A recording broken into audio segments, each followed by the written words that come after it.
कक्षा 10 विज्ञान second part आपका है तत्वों का आवर्ती वर्गीकरण, जिससे में आपको हम पहले यस और पी ब्लॉक के तत्वों का जो समूह का निर्धारण था उसको हम बताए थे।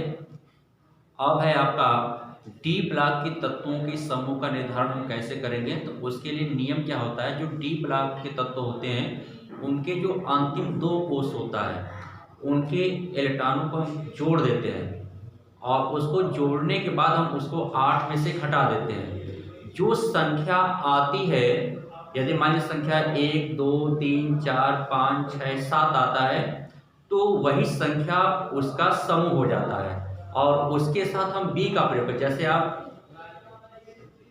ए पी ब्लॉक के लिए और एस ब्लॉक के लिए आप ए का प्रयोग करते थे, उसी तरह से यहाँ पर आप किसका प्रयोग करेंगे, बी का प्रयोग करेंगे। और यदि मान लीजिए घटाने पर आपका अंतर 8 आता हो, 9 आता हो, 10 आता हो, तो इसके लिए हम केवल 8वां समूह ही लिखेंगे, 8 समूह लिखेंगे, उसके साथ हम ए या बी का हम प्रयोग नहीं करेंगे। यदि मान लीजिए अंतर आपका 11 आता है तो उसके लिए हम फर्स्ट बी का प्रयोग करेंगे। यदि मान लीजिए अंतर आपका 12 आता है तो सेकेंड बी का प्रयोग करेंगे। यदि आपका 13 आता है अंतर तो थर्ड बी समूह का वो तत्व होगा। जैसा कि हम यहाँ पे लिखे भी हैं कि इस ब्लॉक के तत्वों के अंतिम दो कोषों के इलेक्ट्रॉन को जोड़कर उनमें से 8 घटा देने पर यदि अंतर 1 2 3 4 5 6 7 प्राप्त होता है तो वही उस तत्व की वर्ग संख्या होती है, यानी समूह संख्या होती है, तथा उसके साथ बी का प्रयोग करते हैं। यहाँ पे हम बी ब्लॉक का तत्व है तो बी ब्लॉक में हम जानते हैं कि बी का प्रयोग किया जाता है, तो हम बी का प्रयोग करेंगे। यदि अंतर आपका घटाने पर जो अंतर है 8 आ जाए, 9 या 10 आता है तो वह 8 समूह का होगा और उसके साथ हम ए या बी का प्रयोग नहीं करेंगे। आगे आपका है कि यदि अंतर 11 आता है तो हम फर्स्ट बी का प्रयोग करेंगे।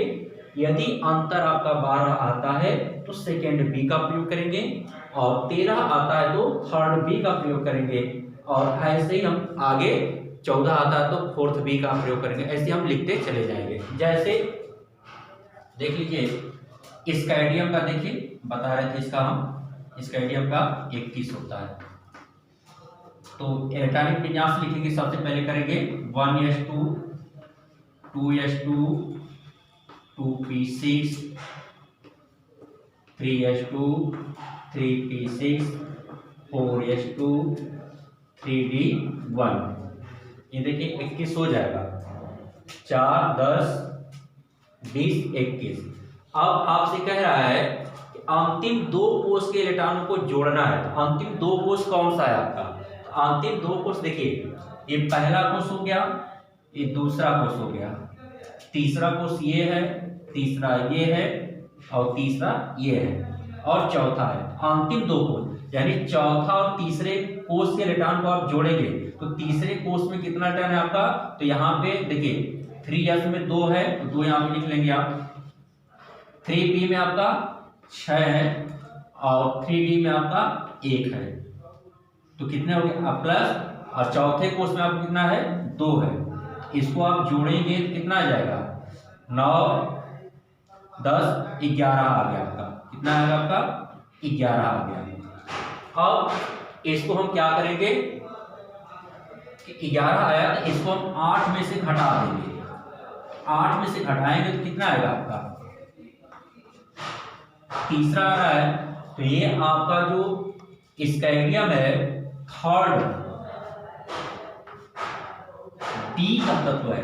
किसका है, थर्ड बी का, यानी स्कैंडियम आपका थर्ड बी का तत्व हो गया। स्कैंडियम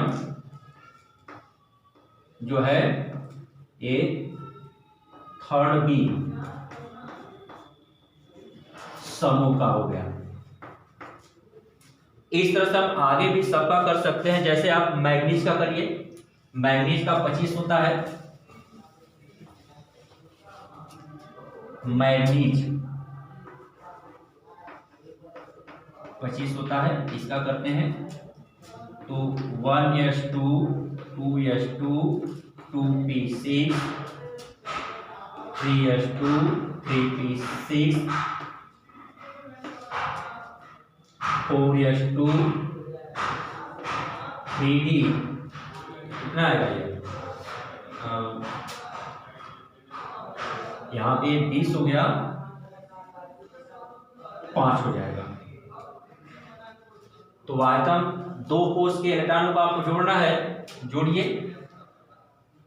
ये पहला कोष हो गया, ये दूसरा कोष हो गया, तीसरा कोष ये है और यहाँ पे आपका तीसरा कोष। तो यहाँ पे तीसरे कोष में कितने इलेक्ट्रॉन है? 5 11 6 11 2 13 और चौथे कोष में आपका 2 है। इसको हम जोड़ देंगे, कितना आ जाएगा आपका? 15 आ जाएगा और इसको हम 8 में से घटा देंगे तो आपका ये 7th आ जाएगा। तो जो मैग्नीज होगा, मैग्नीज आपका जो होता है यह 7th डी समूह का ये तत्व होगा। यानी जो मैग्नीज होता है यह 7th बी तत्व समूह का ये तत्व होगा। इसी तरह से हम निकिल को निकाल देते हैं। निकिल का आप जानते हैं 28 होता है, निकिल का 28 होता है। जैसे निकिल है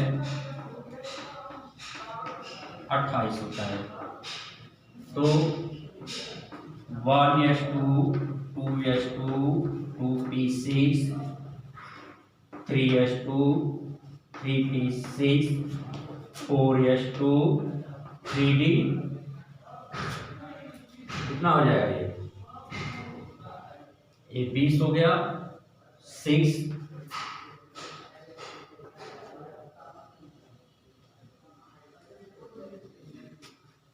3 डी में आपका 10 इलेक्ट्रॉन रह सकता है, तो यहां पे हम 8 कर देंगे। अब देखिए कितना हो जाएगा आपका? ये 28 हो जाएगा। 2 4 6 10 12 18 हो गया, 20 हो गया, ये 28 हो गया। अब आपको वायतम दो कोष के इलेक्ट्रॉन को जोड़ना है। देखिए वायतम ये पहला कोष हो गया, ये दूसरा कोष हो गया। वायतम दो कोष आपके ये और ये अंतिम कोष हो गया, ये आपका उससे पहले का कोष हो गया। तो जोड़ेंगे तो देखिए 2 6 आपका 10 18 हो गया, प्लस 2 बराबर आपका हो गया 20। और इसको हमको 8 में से घटाना है। 8 घटा देना इसमें से, तो घटा दें कितना आ जाएगा आपका?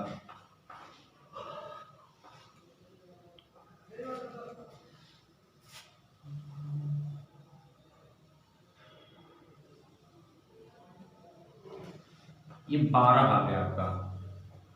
तो जो 12 आ गया तो इसका मतलब क्या हुआ? यह जो है निकिल आपका सेकेंड बी का तत्व है। यहाँ पे हम आपको बताएं यदि घटाने पर अंतर यदि 12 आता है तो क्या होगा? ये सेकेंड बी का होगा। इस तरह से हम क्या करते हैं कि डी ब्लॉक के तत्वों का हम निर्धारण करते हैं यहाँ पर। तो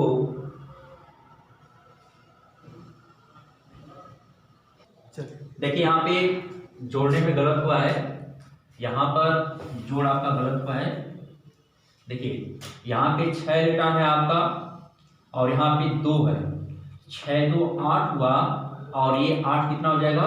16 हो जाएगा। 20 नहीं होगा, 16 होगा। और वायतम कोष में आपके 2 इलेक्ट्रॉन है, कुल मिलाकर कितने हुए? 18 हुए। और इसको हमें 8 में से घटाना है तो कितना हो जाएगा आपका? 10 बचेगा। आपको बताया गया इसमें कि यदि अंतर 8 9 या 10 आता है तो कौन सा समूह होगा? 8वां समूह होगा। यानी जो निकिल आपका है यह 8वें समूह का है, 8वें समूह का ये तत्व है। इस तरह से हम क्या करते हैं कि डी ब्लॉक के तत्वों का हम निर्धारण करते हैं। जैसे हम एक तत्व लेते हैं, परमाणु क्रमांक लेते हैं, उसका हम ब्लॉक का भी निर्धारण करेंगे, समूह का भी निर्धारण करेंगे और आवर्त का भी निर्धारण करेंगे। आगे आपका जैसे प्रश्न पूछता है कि परमाणु क्रमांक 32 वाले तत्व का ब्लॉक आवर्त तथा समूह का निर्धारण कीजिए, अब बताइए। तो आप कैसे बताएंगे, जैसे मान लीजिए 32 है, तो 32 का सबसे पहले हम इलेक्ट्रॉनिक विन्यास करेंगे। तो 1s2 2s2 2p6 3s2 4s2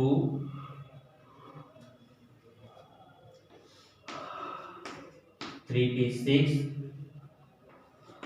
3d10 4p2 कितना है, 32 है ना, तो 32 हो जाएगा। 10 20 30 2 32। सबसे पहले ब्लॉक क्या होगा, ब्लॉक के लिए आपको बताया गया था कि अंतिम इलेक्ट्रॉन जिस सबसेल में प्रवेश पाता है वही उसका क्या होता है, ब्लॉक कहलाता है। तो अंतिम इलेक्ट्रॉन जो है आपका ये 2 है, तो ये किस ब्लॉक में गया, आपका सबसेल में गया है, तो पी सबसेल में गया है, तो ये आपका जो ब्लॉक हो जाएगा पी हो जाएगा।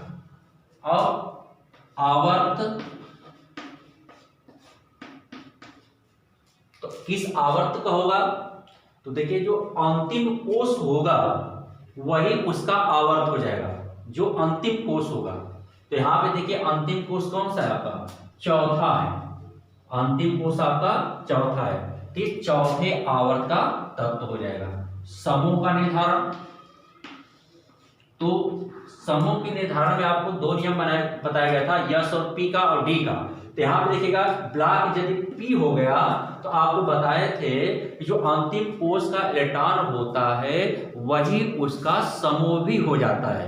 तो अंतिम कोष में कितने इलेक्ट्रॉन है, तो देखिए अंतिम कोष कौन सा है, चौथा है, तो अंतिम कोष चौथा, देखिए 4 यहाँ भी उपस्थित है और 4 यहाँ भी है, तो दोनों इलेक्ट्रॉनों को हम जोड़ देंगे तब हम उसको समूह का निर्धारण करेंगे। अंतिम कोष में क्या रहा है, तो अंतिम कोष यहाँ भी 4 भी है, यहाँ भी 4 है, 4 दोनों को हम जोड़ देंगे इलेक्ट्रॉनों को, तो चौथा हो जाएगा आपका 4th हो जाएगा। और 4th के साथ जब पी है तो उसके साथ हम किसका प्रयोग करते हैं, ए का प्रयोग करते हैं। इस प्रकार से कोई भी आपका तत्व दिया रहेगा, सबसे पहले आप इलेक्ट्रॉनिक विन्यास लिखेंगे, जो नियम बताया गया उसके आधार पर आप ब्लॉक आवर्त और समूह का निर्धारण कर सकते हैं। इस तरह से आपका क्वेश्चन पूछा जाता है। बस आज के लिए इतना ही, धन्यवाद।